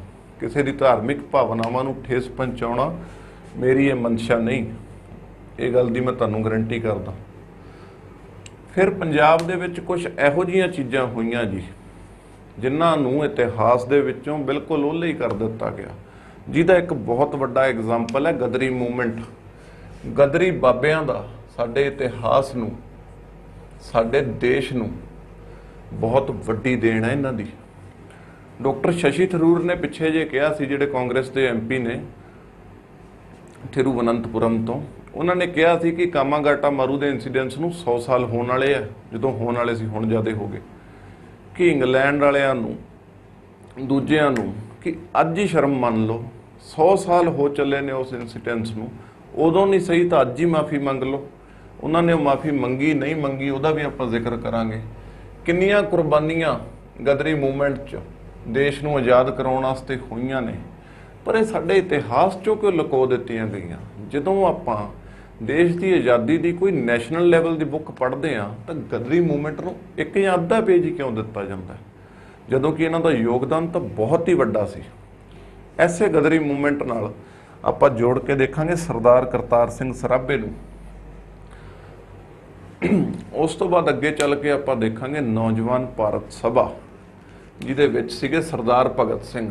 ਆ ਰਹੀ ਜੀ ਨੌਜਵਾਨ ਭਾਰਤ ਸਭਾ। ਸਰਦਾਰ ਭਗਤ ਸਿੰਘ ਨਾਲ ਇੱਥੇ ਇੱਕ ਗੱਲ ਜੋੜ ਦਿੱਤੀ ਗਈ। ਭਗਤ ਸਿੰਘ ਸਾਹਿਬ ਦੀ ਉਹ ਇੱਕ ਕਿਤਾਬ ਵੀ ਬਹੁਤ ਵਿਕੀ, ਜਿਹੜੀ ਉਹਨਾਂ ਦੇ ਨਾਂ ਤੇ ਵੇਚੀ ਗਈ, ਪ੍ਰਕਾਸ਼ਿਤ ਕੀਤੀ ਗਈ, ਤੇ YouTube ਤੇ ਵੀ ਇਹ ਗੱਲ ਅਕਸਰ ਹੀ ਚਰਚਾ ਦਾ ਵਿਸ਼ਾ ਬਣੀ ਰਹਿੰਦੀ ਹੈ ਕਿ ਭਗਤ ਸਿੰਘ ਨਾਸਤਿਕ ਸੀ ਕਿ ਨਹੀਂ, ਕਿ ਬਣਾ ਦਿੱਤਾ ਗਿਆ ਕਮਿਊਨਿਸਟਾਂ ਵੱਲੋਂ। ਇਹ ਆਪਾਂ ਇੱਥੇ ਦੇਖਣ ਦਾ ਜ਼ਿਕਰ ਕਰਾਂਗੇ ਸਰਦਾਰ ਭਗਤ ਸਿੰਘ ਸਾਹਿਬ ਨਾਲ। ਗਦਰੀ ਮੂਵਮੈਂਟ ਨੂੰ ਕਦੇ ਸਮਝਣਾ ਹੋਵੇ ਤਾਂ ਸਰਦਾਰ ਅਜਮੇਰ ਸਿੰਘ ਨੇ ਇਸ ਤੇ ਬਹੁਤ ਮਿਹਨਤ ਕੀਤੀ ਹੈ ਤੇ ਕਈ ਕਿਤਾਬਾਂ ਲਿਖੀਆਂ ਨੇ। ਸਰਦਾਰ ਅਜਮੇਰ ਸਿੰਘ ਬਾਰੇ ਜ਼ਰੂਰ ਪੜ੍ਹਿਓ ਜੀ। ਕੀਰਤੀ ਕਿਸਾਨ ਸਭਾ ਫਿਰ ਬਣਦੀ ਹੈ, ਇਹਨਾਂ ਦਾ ਯੋਗਦਾਨ ਆਪਾਂ ਦੇਖਾਂਗੇ। ਇਹ ਹਮਲੇ ਹੋਏ ਜਿਹੜੇ ਪੰਜਾਬ ਤੇ, ਜਿਹਦਾ ਟਾਕਰਾ ਸਰਦਾਰ ਜੱਸਾ ਸਿੰਘ ਆਹਲੂਵਾਲੀਆ ਕਰਦੇ ਰਹੇ। ਸਰਦਾਰ ਜੱਸਾ ਸਿੰਘ ਆਹਲੂਵਾਲੀਆ ਦੀ ਡੈਥ ਹੁੰਦੀ ਹੈ 1783 ਵਿੱਚ। ਇਹ ਗੱਲ ਕਹੀ ਜਾਂਦੀ ਹੈ ਕਿ ਜੇ ਸਰਦਾਰ ਜੱਸਾ ਸਿੰਘ ਆਹਲੂਵਾਲੀਆ ਸਾਹਿਬ ਬੈਠੇ ਹੁੰਦੇ ਤਾਂ ਸ਼ਾਇਦ ਮਹਾਰਾਜਾ ਰਣਜੀਤ ਸਿੰਘ ਦਾ ਰਾਜ ਹੀ ਨਾ ਹੁੰਦਾ। ਇਹ ਗੱਲ ਵੀ ਆਪਾਂ ਦੇਖਾਂਗੇ, ਕਿਉਂਕਿ ਇਹ ਬਹੁਤ ਵੱਡਾ ਜਰਨੈਲ ਸੀ। ਇਹਦੇ ਹੁੰਦਿਆਂ ਹੋਰ ਕਿਸੇ ਦਾ ਕਾਬਜ਼ ਹੋਣਾ ਪੋਸੀਬਲ ਹੀ ਨਹੀਂ ਸੀ ਜੀ। ਨਾਦਰ ਸ਼ਾਹ, ਇਹ ਉਹੀ ਨਾਦਰ ਸ਼ਾਹ ਹੈ ਜਿਹੜਾ ਮੁਗਲਾਂ ਤੋਂ ਪੀਕੌਕ ਥਰੋਨ ਲੁੱਟ ਕੇ ਲੈ ਗਿਆ। ਉਹ ਤਖਤ ਜਿੱਥੇ ਮੁਗਲ ਰਾਜੇ ਬਹਿੰਦੇ ਸੀ, ਉਹਨੂੰ ਪੀਕੌਕ ਥਰੋਨ ਇਸ ਕਰਕੇ ਕਿਹਾ ਜਾਂਦਾ, ਉਹਦੇ ਉੱਤੇ 2 ਮੋਰ ਬਣੇ ਹੋਏ, ਇੱਕ ਇਸ ਹੱਥ ਇੱਕ ਇਸ ਹੱਥ। ਉਹ ਵੀ ਆਪਾਂ ਦੇਖਾਂਗੇ। ਫਿਰ ਕੋਹੀਨੂਰ ਹੀਰਾ ਵੀ ਇਹੀ ਲੁੱਟ ਕੇ ਲੈ ਕੇ ਗਿਆ। ਕੋਹੀਨੂਰ ਹੀਰੇ ਦਾ ਇਤਿਹਾਸ ਵੀ ਆਪਾਂ ਵਕਤ ਤੋਂ ਦੇਖਾਂਗੇ ਜੀ। ਅਹਿਸਾਨ ਫਰਾਮੋਸ਼ ਹੀਰਾ, ਤਾਕਤ ਨਾਲ ਚੱਲਣ ਵਾਲਾ ਹੀਰਾ, ਤੇ ਅੱਜ ਦੇ ਲੀਡਰਾਂ ਦੀਆਂ ਆਦਤਾਂ ਰੱਖਣ ਵਾਲਾ ਹੀਰਾ। ਅੱਜ ਦੇ ਲੀਡਰਾਂ ਦੀਆਂ ਕਿਉਂ ਜੀ? ਜਿਵੇਂ ਉਹਨਾਂ ਨੂੰ ਪਤਾ ਲੱਗ ਜੇ ਨਾ ਕਿਹੜੀ ਪੋਲੀਟੀਕਲ ਪਾਰਟੀ ਆਉਣੀ ਹੈ ਤਾਂ ਉਹਦਾ ਗੁਣਗਾਨ ਸ਼ੁਰੂ ਕਰ ਦਿੰਦੇ ਨੇ। ਇਹ ਹੀਰਾ ਵੀ ਹਮੇਸ਼ਾ ਤਾਕਤ ਨਾਲ ਚੱਲਿਆ। ਉੱਥੇ ਮੁਗਲਾਂ ਕੋਲੇ ਸੀ, ਨਾਦਰ ਸ਼ਾਹ ਲੈ ਗਿਆ। ਨਾਦਰ ਸ਼ਾਹ ਦਾ ਹੀ ਇੱਕ ਜਰਨੈਲ ਸੀ ਅਹਿਮਦ ਸ਼ਾਹ ਅਬਦਾਲੀ, ਬਾਅਦ ਚ ਰਾਜ ਇਹਦੇ ਕੋਲ ਆ ਗਿਆ। ਫਿਰ ਇਹ ਹੀਰਾ ਅਹਿਮਦ ਸ਼ਾਹ ਅਬਦਾਲੀ ਕੋਲੇ ਆ ਗਿਆ। ਅਹਿਮਦ ਸ਼ਾਹ ਅਬਦਾਲੀ ਤੋਂ ਜੀ ਰਣਜੀਤ ਸਿੰਘ ਸਾਹਿਬ ਕੋਲੇ ਆ ਗਿਆ। ਰਣਜੀਤ ਸਿੰਘ ਦੇ ਬੇਟੇ ਦਲੀਪ ਸਿੰਘ ਤੋਂ ਗੋਰੇ ਲੈ ਗਏ। ਉਹ ਬੱਚਾ ਸੀ, ਉਹਨੂੰ ਕਹਿੰਦੇ ਸਾਨੂੰ ਗਿਫਟ ਕਰ ਦੇ, ਉਹਨੇ ਕਰਤਾ। ਫਿਰ ਕਹਿੰਦੇ ਜੀ ਸਾਨੂੰ ਇਹ ਤਾਂ ਗਿਫਟ ਸੀ। ਇਹ ਗਿਫਟ ਸੀ, ਗਿਫਟ 'ਚ ਤੁਹਾਨੂੰ ਹੀਰਾ ਹੀ ਦੇਣਾ ਸੀ, ਛਿੱਤਰ ਨਾ ਮਾਰਦੇ ਤੁਹਾਨੂੰ। ਫਿਰ ਇਹ ਕੋਹੀਨੂਰ ਦੇ ਹੀਰੇ ਦੀਆਂ ਅੱਜ ਦੀਆਂ ਆਦਤਾਂ ਮਿਲਦੀਆਂ ਨੇ ਜੀ ਬਾਬੇ ਰਾਮਦੇਵ ਨਾਲ। ਜਿਵੇਂ ਉਹਨੂੰ ਮਾਂ ਦੇ ਪੁੱਤ ਨੂੰ ਪਤਾ ਲੱਗ ਗਿਆ ਸੀ ਪਹਿਲਾਂ ਹੀ ਮੋਦੀ ਆਉਣਾ, ਤੇ ਉਹ ਮੋਦੀ ਲੱਗ ਗਿਆ ਸੀ ਕਰਨ। ਫਿਰ ਅਸੀਂ ਅੱਗੇ ਅਹਿਮਦ ਸ਼ਾਹ ਅਬਦਾਲੀ ਨੂੰ ਦੇਖਾਂਗੇ। ਅਹਿਮਦ ਸ਼ਾਹ ਅਬਦਾਲੀ ਨੇ ਪੰਜਾਬ ਵਿੱਚ ਇੱਕ ਵੱਡਾ ਘੱਲੂਘਾਰਾ ਕੀਤਾ ਜੀ। 3 ਘੱਲੂਘਾਰੇ ਨੇ ਇਤਿਹਾਸ ਦੇ, ਇੱਕ ਵੱਡਾ, ਇੱਕ ਛੋਟਾ, ਤੀਜਾ ਲੇਟੈਸਟ ਜਿਹੜਾ ਹੈਗਾ 1984 ਦਾ। ਇਹ ਸਾਰੇ ਟਾਈਮ ਨੂੰ ਆਪਾਂ ਦੇਖਣ ਦੀ ਜ਼ਿਕਰ ਕੋਸ਼ਿਸ਼ ਕਰਾਂਗੇ ਇੱਥੇ ਮੈਸੈਕਰ ਆਫ 6 ਦੇ ਵਿੱਚ। ਫਿਰ ਆਉਂਦਾ ਜੀ ਟਾਈਮ ਜਹਾਂਗੀਰ, ਆਪਾਂ ਦੇਖਾਂਗੇ ਉੱਥੇ ਮੁਗਲ ਕਾਲ ਦੇ ਵਿੱਚ 5ਵੇਂ ਪਾਤਸ਼ਾਹ ਦੀ ਸ਼ਹਾਦਤ ਨੂੰ ਲੈ ਕੇ ਇਹਦਾ ਕੀ ਰੋਲ ਸੀ। ਔਰੰਗਜ਼ੇਬ, ਇਹਨੂੰ ਆਪਾਂ ਜੋੜ ਕੇ ਦੇਖਾਂਗੇ ਜੀ 9ਵੇਂ ਪਾਤਸ਼ਾਹ ਤੇ 10ਵੇਂ ਪਾਤਸ਼ਾਹ ਨਾਲ। ਖਾਨ ਵਜੀਦ ਖਾਨ ਨੂੰ ਆਪਾਂ ਦੇਖਾਂਗੇ ਕਿ ਇਹਦਾ ਛੋਟੇ ਸਾਹਿਬਜ਼ਾਦਿਆਂ ਨੂੰ ਸ਼ਹੀਦ ਕਰਾਉਣ ਵਿੱਚ ਕੀ ਰੋਲ ਸੀ, ਕਿਵੇਂ ਬੰਦਾ ਸਿੰਘ ਬਹਾਦਰ ਨੇ ਬਾਅਦ 'ਚ ਚੱਪੜ ਚਿੜੀ ਦੀ ਜੰਗ ਲੜੀ, ਇਹ ਸਾਰਾ ਆਪਾਂ ਇੱਥੇ ਦੇਖਾਂਗੇ। ਜ਼ਕਰੀਆ ਖਾਨ ਛੋਟੇ ਘੱਲੂਘਾਰੇ ਰੈਲੀ ਜ਼ਿੰਮੇਵਾਰ, ਇਹਨੂੰ ਵੀ ਆਪਾਂ ਦੇਖਾਂਗੇ। ਕਾਂਗਰਸ ਭਾਰਤ ਦੀ ਸਭ ਤੋਂ ਪੁਰਾਣੀ ਪਾਰਟੀ, ਇਹ ਬਣੀ ਸੀ ਜੀ 1885 ਦੇ ਵਿੱਚ। ਕਾਂਗਰਸ ਪਾਰਟੀ ਤੇ ਬਹੁਤ ਪੁਰਾਣਾ ਇੱਕ ਇਲਜ਼ਾਮ ਲੱਗਦਾ ਹੈ ਕਿ ਇਹ ਅੰਗਰੇਜ਼ਾਂ ਦੀ ਦੂਜੀ ਧਿਰ ਸੀ। ਇੱਕ ਧਿਰ ਤਾਂ ਅੰਗਰੇਜ਼ ਆਪ ਹੋ ਗਏ, ਦੂਜੀ ਉਹਨਾਂ ਨੇ ਕਾਂਗਰਸ ਬਣਾਤੀ ਤਾਂ ਕਿ ਲੋਕ ਉਹਨਾਂ ਦਾ ਉਨਾ ਸਖਤ ਵਿਰੋਧ ਨਾ ਕਰ ਸਕਣ। ਇਹ ਇਲਜ਼ਾਮ ਵੀ ਆਪਾਂ ਦੇਖਾਂਗੇ ਜੀ ਕਿੰਨਾ ਸੱਚ ਹੈ ਕਿੰਨਾ ਨਹੀਂ। ਅਕਾਲੀ ਦਲ ਭਾਰਤ ਦੀ ਦੂਜੀ ਸਭ ਤੋਂ ਪੁਰਾਣੀ ਪਾਰਟੀ, ਇਹਨੂੰ ਵੀ ਆਪਾਂ ਦੇਖਾਂਗੇ ਜੀ ਕਿ ਇਹਦਾ ਪੰਜਾਬ ਦੇ ਇਤਿਹਾਸ ਦੇ ਵਿੱਚ ਕੀ ਰੋਲ ਰਿਹਾ। ਪੰਜਾਬ ਦੇ ਇਤਿਹਾਸ ਦੇ ਵਿੱਚ ਅਕਾਲੀ ਦਲ ਦਾ ਬਹੁਤ ਵੱਡਾ ਯੋਗਦਾਨ ਰਿਹਾ ਜੀ। ਕਰੰਟ ਸਿਚੁਏਸ਼ਨ ਕੀ ਹੈ ਇਹਦੇ ਨਾਲ ਮੈਨੂੰ ਕੋਈ ਲੈਣਾ ਦੇਣਾ ਨਹੀਂ ਅੱਜ ਦੀ ਪੋਲਿਟਿਕਸ ਦੇ ਨਾਲ। ਦਲ ਖਾਲਸਿਆਂ ਦਾ ਜ਼ਿਕਰ ਆਪਾਂ ਕਰ ਲਿਆ ਜੀ, 1748 ਦੇ ਵਿੱਚ ਬਣਿਆ। SGPC ਦਾ ਆਪਾਂ ਜ਼ਿਕਰ ਕਰਾਂਗੇ ਕਿ SGPC ਦਾ ਸਾਡੇ ਗੁਰੂ ਘਰਾਂ ਨੂੰ ਆਜ਼ਾਦ ਕਰਾਉਣ ਦੇ ਵਿੱਚ ਕੀ ਰੋਲ ਹੈ। ਜਦੋਂ ਅੰਗਰੇਜ਼ਾਂ ਨੇ ਸਾਡੇ ਗੁਰੂ ਘਰਾਂ ਤੇ ਮਹੰਤਾਂ ਨੂੰ ਕਾਬਜ਼ ਕਰਤਾ, ਉਹ ਮਹੰਤਾਂ ਨੂੰ ਛਡਾਉਣ ਵਾਸਤੇ ਸਾਡੇ ਲਛਮਣ ਸਿੰਘ ਧਾਰੋਵਾਲ ਸਾਹਿਬ ਨੂੰ ਜੰਡ ਨਾਲ ਬੰਨ੍ਹ ਕੇ ਸਾੜਿਆ ਗਿਆ। ਲਛਮਣ ਸਿੰਘ ਧਾਰੋਵਾਲ ਸਾਹਿਬ ਨੂੰ ਜੰਡ ਨਾਲ ਬੰਨ੍ਹ ਕੇ ਸਾੜਿਆ ਗਿਆ, ਇਹ ਸਾਡੇ ਜਵਾਕਾਂ ਨੂੰ ਨਹੀਂ ਪਤਾ। ਮਿਰਜ਼ਾ ਜੰਡ ਨਾਲ ਬੰਨ੍ਹ ਕੇ ਵੰਡਿਆ ਸੀ ਜਾਂ ਜੰਡ ਦੇ ਥੱਲੇ ਵੱਢਿਆ ਸੀ, ਇਹ ਸਾਰਿਆਂ ਨੂੰ ਪਤਾ। ਸਰਦਾਰ ਭਗਤ ਸਿੰਘ ਸਾਹਿਬ ਦੀ ਆਪਾਂ ਗੱਲ ਕਰ ਲਈ। ਯੂਨੀਅਨ ਪਾਰਟੀ ਜਿਹਨੂੰ ਕਿ ਜ਼ਿਮੀਂਦਾਰਾਂ ਦੀ ਪਾਰਟੀ ਵੀ ਕਿਹਾ ਜਾਂਦਾ ਹੈ, ਇਹਦੇ ਨਾਲ ਜੋੜ ਕੇ ਆਪਾਂ ਸਰ ਛੋਟੂ ਰਾਮ ਨੂੰ ਵੀ ਦੇਖਾਂਗੇ। ਐਸੇ ਸੰਦਰਭ ਦੇ ਵਿੱਚ ਆਪਾਂ ਛੋਟੂ ਰਾਮ ਦੀ ਵੀ ਜ਼ਿਕਰ ਕਰਾਂਗੇ, ਸਰ ਛੋਟੂ ਰਾਮ ਦਾ। ਇਹ ਪਾਰਟੀ ਨੇ ਬਹੁਤ ਲੰਮੇ ਟਾਈਮ ਪੰਜਾਬ ਤੇ ਰਾਜ ਕੀਤਾ ਹੈ ਜੀ, ਇਹ ਆਜ਼ਾਦੀ ਤੋਂ ਪਹਿਲਾਂ ਦੀਆਂ ਗੱਲਾਂ ਨੇ। ਇਸ ਪਾਰਟੀ ਦਾ ਜ਼ਿਕਰ ਵੀ ਆਪਾਂ ਨੂੰ ਜ਼ਰੂਰ ਕਰਨਾ ਪਊਗਾ। ਕਰਤਾਰ ਸਿੰਘ ਸਰਾਭਾ ਸਾਹਿਬ ਦਾ ਜ਼ਿਕਰ ਕਰਾਂਗੇ ਜਦੋਂ, ਤਾਂ ਸਾਨੂੰ ਇੱਕ ਗੱਲ ਦੀ ਹੈਰਾਨੀ ਮਿਲੂਗੀ ਕਿ ਇਹ ਭਗਤ ਸਿੰਘ ਤੋਂ ਬਹੁਤ ਛੋਟੀ ਉਮਰ ਵਿੱਚ ਫਾਂਸੀ ਦੇ ਫੰਦੇ ਨੂੰ ਚੁੰਮ ਗਏ। ਲੋਕਾਂ ਨੂੰ ਸਰਦਾਰ ਭਗਤ ਸਿੰਘ ਦਾ ਪਤਾ ਹੈ, ਪਰ ਲੋਕਾਂ ਨੂੰ ਕਿਉਂ ਨਹੀਂ ਪਤਾ ਕਿ ਭਗਤ ਸਿੰਘ ਆਪਦਾ ਆਈਡਲ ਕਰਤਾਰ ਸਿੰਘ ਸਰਾਭੇ ਨੂੰ ਮੰਨਦਾ ਸੀ। ਉਹ ਵੀ ਜ਼ਿਕਰ ਆਪਾਂ ਇੱਥੇ ਕਰਾਂਗੇ ਜੀ। ਕੋਹੀਨੂਰ ਹੀਰਾ, ਅਹਿਸਾਨ ਫਰਾਮੋਸ਼ ਹੀਰਾ, ਰਾਮਦੇਵ ਦੀਆਂ ਆਦਤਾਂ ਰੱਖਣ ਵਾਲਾ ਹੀਰਾ, ਜ਼ਿਕਰ ਇਹਦਾ ਹੋ ਗਿਆ। ਪੰਜਾਬ ਨੈਸ਼ਨਲ ਬੈਂਕ ਤੇ ਟ੍ਰਿਬਿਊਨ ਅਖਬਾਰ, ਇਹ ਦੋ ਦੇਣਾ ਸਰਦਾਰ ਦਿਆਲ ਸਿੰਘ ਮਜੀਠੀਏ ਦੀਆਂ ਨੇ ਜੀ। ਦਿਆਲ ਸਿੰਘ ਮਜੀਠੀਏ ਸਾਹਿਬ ਨੂੰ ਉਹ ਬਿਕਰਮਜੀਤ ਸਿੰਘ ਮਜੀਠੀਏ ਨਾਲ ਨਾ ਜੋੜ ਦਿਓ, ਸੁੰਦਰ ਸਿੰਘ ਮਜੀਠੀਏ। ਉਹਨਾਂ ਨੇ ਪੰਜਾਬ ਐਂਡ ਸਿੰਧ ਬੈਂਕ ਬਣਾਇਆ ਸੀ, ਜਿਹਦੀਆਂ 1400 ਕੁਛ ਬ੍ਰਾਂਚਾਂ ਟੋਟਲ ਨੇ ਤੇ 700 ਤੋਂ ਵੱਧ ਆਪਣੇ ਪੰਜਾਬ 'ਚ ਹੀ ਨੇ, ਪੰਜਾਬ ਐਂਡ ਸਿੰਧ ਬੈਂਕ। ਸਰਦਾਰ ਦਿਆਲ ਸਿੰਘ ਮਜੀਠੀਆ ਸਾਹਿਬ ਨੂੰ ਆਪਾਂ ਇੱਥੇ ਦੇਖਾਂਗੇ। 3 ਪਾਣੀਪਤ ਦੀਆਂ ਜੰਗਾਂ ਦਾ ਆਪਾਂ ਜ਼ਿਕਰ ਕੀਤਾ ਜੀ, ਤਿੰਨਾਂ ਨੂੰ ਡਿਟੇਲ 'ਚ ਪੜਾਂਗੇ।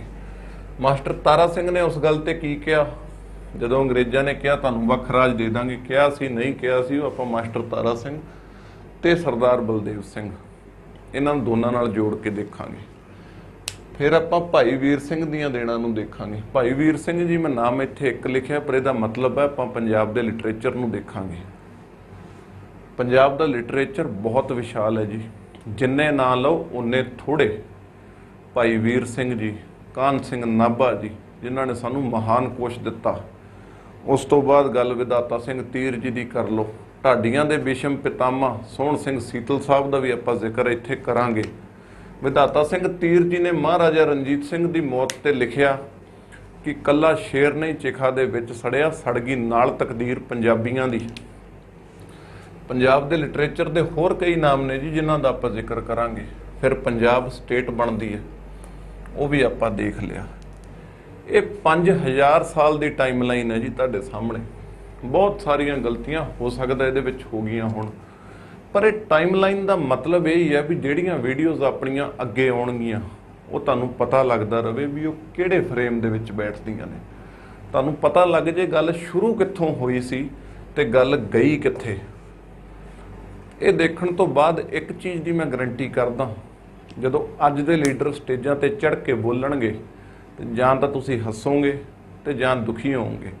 ਦੁਖੀ ਤਾਂ ਹੋਵੋਗੇ ਜੀ ਕਿ ਅਸੀਂ ਚੱਲੇ ਕਿੱਥੋਂ ਸੀ, ਸਾਡਾ ਇਤਿਹਾਸ ਕੀ ਸੀ ਤੇ ਤੁਸੀਂ ਸਾਨੂੰ ਕਿੱਥੇ ਲਿਆ ਕੇ ਖੜੇ ਕਰਤਾ। ਹੱਸੋਗੇ ਤਾਂ ਵੀ ਸਾਨੂੰ ਪਤਾ ਤਾਂ ਹੈ ਹੀ ਵੀ ਗੇਮ ਹੈ ਕੀ, ਫਿਰ ਚਾਰਦੇ ਕਿਉਂ। ਇਹ ਸਾਰੀਆਂ ਗੱਲਾਂ ਆਪਾਂ ਇੱਥੇ ਦੇਖਣੀਆਂ ਨੇ। ਜਿਹੜੇ ਆਉਣ ਵਾਲੇ ਆਪਣੇ ਅਗਲੇ ਲੈਕਚਰ ਆਉਣਗੇ ਉਹਨਾਂ 'ਚ ਆਪਾਂ ਇਹਨਾਂ ਨੂੰ ਇੱਕ ਇੱਕ ਕਰਕੇ ਲੜੀਵਾਰ ਤਰੀਕੇ ਨਾਲ ਦੇਖਾਂਗੇ ਕਿ ਕਿਹਦਾ ਪੰਜਾਬ ਦੇ ਵਿੱਚ ਕਿਵੇਂ ਯੋਗਦਾਨ ਸੀ। ਜੇ मैं ਤੁਹਾਨੂੰ ਕੱਲੇ ਪੰਜਾਬ ਦੇ ਇਤਿਹਾਸ ਤੱਕ ਸੀਮਤ ਰੱਖਾਂ, ਭਾਰਤ ਦੇ ਇਤਿਹਾਸ ਬਾਰੇ ਨਾ ਦੱਸਾਂ ਤਾਂ ਕਹਾਣੀ ਸਮਝ ਨਹੀਂ ਆਉਣੀ। ਇਹ ਦੋਨੇ ਇੱਕ ਦੂਜੇ ਨਾਲ ਜੁੜੇ ਹੋਏ ਆ। ਪੰਜਾਬ ਦਾ ਇਤਿਹਾਸ ਸਮਝਣ ਵਾਸਤੇ ਭਾਰਤ ਦਾ ਦੇਖਣਾ ਪਊਗਾ, ਭਾਰਤ ਦਾ ਇਤਿਹਾਸ ਸਮਝਣ ਵਾਸਤੇ ਪੰਜਾਬ ਦਾ ਦੇਖਣਾ ਪਊਗਾ। ਇਹ ਦੋਨੇ ਚੀਜ਼ਾਂ ਨੂੰ ਆਪਾਂ ਇੱਕ ਦੂਜੇ ਨਾਲ ਜੋੜ ਕੇ ਇੱਥੇ ਦੇਖਣਾ ਹੈ। ਤੇ ਜਿੰਨੇ ਸਵਾਲ ਇੱਥੇ ਸਿੰਧੂ ਘਾਟੀ ਸੱਭਿਅਤਾ ਤੋਂ ਲੈ ਕੇ ਮਿਲੀਟੈਂਸੀ ਤੱਕ ਤੇ ਅੱਜ ਦੇ ਪੰਜਾਬ ਤੱਕ ਹੈ, ਉਹਨਾਂ ਨੂੰ ਆਪਾਂ ਹੱਲ ਕਰਨ ਦੀ ਕੋਸ਼ਿਸ਼ ਕਰਾਂਗੇ। ਤੇ ਬਹੁਤ ਸਾਰਿਆਂ ਦਾ ਮੈਨੂੰ ਯਕੀਨ ਹੈ ਕਿ ਮੈਂ ਤੁਹਾਨੂੰ ਜਵਾਬ ਇੱਥੇ ਦੇ ਦੂੰਗਾ। ਜਿਹੜੀ ਗੱਲ ਆਪਾਂ ਪਹਿਲਾਂ ਵੀ ਕੀਤੀ ਕਿ ਜੇ ਇਤਿਹਾਸ ਨੂੰ ਖਿੱਚ ਕੇ ਅੱਜ ਤੇ ਨਾ ਲਿਆਂਦਾ ਤੇ ਇਹਦਾ ਕੋਈ ਲੰਮਾ ਚੌੜਾ ਫਾਇਦਾ ਨਹੀਂ ਜੀ। ਤਾਂ ਆਪਾਂ ਇਹ ਸਾਰਾ ਦੇਖਣ ਦੀ ਕੋਸ਼ਿਸ਼ ਕਰਾਂਗੇ। ਤਾਂ ਆਪਾਂ ਜੇ ਇੱਕ ਜਲਦੀ ਰਿਕਾਲ ਕਰੀਏ, ਸਿੰਧੂ ਘਾਟੀ ਸੱਭਿਅਤਾ ਅੱਜ ਤੋਂ 5000 ਸਾਲ ਪਹਿਲਾਂ ਹੋਈ, 1700 ਤੇ ਖਤਮ ਹੋ ਗਈ। ਰਿਗਵੈਦਿਕ ਦਾ ਕਾਲ ਆਇਆ, ਇਹਦੇ 'ਚ ਆਪਾਂ ਆਰੀਅਨਸ ਦੇਖਾਂਗੇ। ਲੇਟਰ ਵੈਦਿਕ ਦੇ ਵਿੱਚ ਜਦੋਂ ਰੀਤੀ ਰਿਵਾਜ ਹਾਵੀ ਹੋ ਗਏ ਤਾਂ ਉਸ ਤੋਂ ਬਾਅਦ ਹਿੰਸਾ ਦੇ ਪ੍ਰਚਾਰ ਵਾਸਤੇ ਆਇਆ ਜੈਨਿਜ਼ਮ ਤੇ ਬੁੱਧਿਜ਼ਮ। ਪੋਰਸ ਨੂੰ ਦੇਖਾਂਗੇ, ਮੌਰੀਅਨ ਅੰਪਾਇਰ ਦੇਖਾਂਗੇ, ਇਹਦੇ 'ਚ ਰਾਜੇ ਅਸ਼ੋਕ ਨੇ ਬੁੱਧਿਜ਼ਮ ਅਪਣਾ ਲਿਆ ਸੀ, ਉਹ ਵੀ ਆਪਾਂ ਦੇਖਾਂਗੇ। ਪੰਜਾਬ ਵਿੱਚ ਬਾਹਰੀ ਹਮਲੇ, ਪਰ ਇਹ ਹਮਲੇ ਆਪਾਂ ਤੁਹਾਨੂੰ ਪਹਿਲਾਂ ਵੀ ਦੱਸਿਆ ਕਿ ਇੱਥੋਂ ਅੰਗਰੇਜ਼ਾਂ ਵਰਗੇ ਨਹੀਂ ਸੀ, ਇਹ ਇੱਥੋਂ ਦੇ ਹੋ ਗਏ। ਗੁਪਤਿਆਂ ਵਿੱਚ ਆਪਾਂ ਜ਼ਿਕਰ ਕਰਾਂਗੇ ਜੀ ਸਮੁੰਦਰ ਗੁਪਤੇ ਦਾ। ਟਾਈਮ ਇਸਲਾਮ ਦਾ ਆਉਂਦਾ, ਸਾਰਿਆਂ ਨੂੰ ਲੜੀਵਾਰ ਤਰੀਕੇ ਨਾਲ ਪੜ੍ਹਾਂਗੇ। 1526 ਤੋਂ ਬਾਬਰ ਦੇ ਗਾਂ ਗੱਲ ਚੱਲਦੀ ਹੈ। 10 ਗੁਰੂ ਸਾਹਿਬਾਨ, ਬਾਬਾ ਬੰਦਾ ਸਿੰਘ ਬਹਾਦਰ, ਦਲ ਖਾਲਸਾ, ਉਹਨਾਂ ਹੀ ਮਿਸਲਾਂ 'ਚੋਂ ਇੱਕ ਸੁੱਕਰ ਚੱਕੀਆ ਮਿਸਲ ਬਾਅਦ 'ਚ ਕਾਬਜ ਹੋ ਜਾਂਦੀ ਹੈ ਤੇ ਲਾਹੌਰ ਅੰਪਾਇਰ ਬਣਾਉਂਦੀ ਹੈ।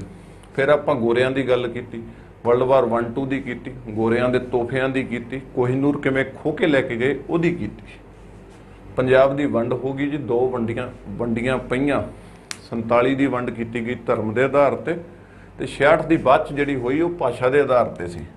ਫਿਰ ਆਪਾਂ ਅਨੰਦਪੁਰ ਸਾਹਿਬ ਦਾ ਰੈਜ਼ੋਲੂਸ਼ਨ ਦੇਖਾਂਗੇ, ਪੰਜਾਬ ਦੀ ਮਿਲੀਟੈਂਸੀ ਦੇਖਾਂਗੇ, ਹਰੀ ਕ੍ਰਾਂਤੀ ਦੇਖਾਂਗੇ, 1965 ਦੀ ਜੰਗ ਦੇਖਾਂਗੇ। ਇੱਥੇ ਇੱਕ ਚੀਜ਼ ਰਹਿ ਗਈ, ਉਹ ਆਪਾਂ ਦੇਖਾਂਗੇ ਟ੍ਰੀਟੀ ਆਫ ਇੰਡਸ, ਕਿ ਜਦੋਂ ਭਾਰਤ ਵੰਡਿਆ ਗਿਆ, ਪੰਜਾਬ ਵੰਡਿਆ ਗਿਆ ਜਾਂ ਬੰਗਾਲ ਵੰਡਿਆ ਗਿਆ ਤਾਂ ਉਦੋਂ ਨਦੀਆਂ ਵੀ ਵੰਡ ਦਿੱਤੀਆਂ ਗਈਆਂ। ਇੰਡਸ ਵਾਟਰ ਟ੍ਰੀਟੀ ਥੱਲੇ 6 ਨਦੀਆਂ ਆਉਂਦੀਆਂ ਨੇ ਜੀ, ਇੰਡਸ, ਜੇਹਲਮ, ਚਨਾਬ। ਇਹ 3 ਨਹਿਰਾਂ ਪਾਕਿਸਤਾਨ ਕੋਲ ਚਲ ਗਈਆਂ, 3 ਨਹਿਰਾਂ ਸਾਡੇ ਕੋਲ ਰਹਿ ਗਈਆਂ, ਰਾਵੀ, ਬਿਆਸ ਤੇ ਸਤਲੁਜ। ਕੀ ਇਹ ਵੰਡ ਸਹੀ ਹੋਈ? ਉਸ ਤੋਂ ਬਾਅਦ ਆਪਾਂ ਪੰਜਾਬ ਦੀਆਂ ਪਾਣੀਆਂ ਦਾ ਦੂਜਾ ਜਿਹੜਾ ਮੁੱਦਾ, ਜਿਹੜਾ ਤੀਜੇ ਕੁ ਦਿਨ ਅਖਬਾਰਾਂ 'ਚ ਆਇਆ ਰਹਿੰਦਾ, ਪੋਲੀਟੀਕਲ ਸਰਕਲ ਦੇ ਵਿੱਚ ਰਹਿੰਦਾ, ਉਹਨੂੰ ਆਪਾਂ ਦੇਖਣ ਦੀ ਕੋਸ਼ਿਸ਼ ਕਰਾਂਗੇ। ਉਹ ਕੀ ਮੁੱਦਾ ਸੀ? SYL ਦਾ ਮੁੱਦਾ ਜੀ। ਕੀ ਉਹ ਬੀਜ ਕਿਹਨੇ ਬੀਜਿਆ? ਪਾਣੀ ਤੇ ਅਸਲ ਹੱਕ ਕਿਹੜੀ ਸਟੇਟ ਦਾ ਹੁੰਦਾ? ਫੈਡਰਲ ਸਟੇਟ ਦੇ ਵਿੱਚ ਆਪਾਂ ਰਹਿ ਰਹੇ ਹਾਂ, ਜਿੱਥੇ ਸੈਂਟਰ ਤੇ ਸਟੇਟ ਰਲ ਕੇ ਆਪਸ 'ਚ ਚੱਲਦੀਆਂ ਨੇ, ਸਟੇਟ ਤੇ ਸਟੇਟ ਆਪਸ ਦੇ ਵਿੱਚ ਰਲ ਕੇ ਚੱਲਦੀਆਂ ਨੇ। ਇਹ ਸਾਰੀਆਂ ਗੱਲਾਂ ਇੱਥੇ ਤੁਹਾਡੇ ਨਾਲ ਕਰਨੀਆਂ ਨੇ। ਇਹ ਗੱਲਾਂ ਵਰਗੀਆਂ ਗੱਲਾਂ ਹੀ ਕਰਨੀਆਂ ਨੇ, ਲੈਕਚਰ ਨਹੀਂ। ਫਿਰ ਮਿਲਾਂਗੇ ਜੀ ਅਗਲੀ ਵੀਡੀਓ 'ਚ। ਸਤਿ ਸ਼੍ਰੀ ਅਕਾਲ।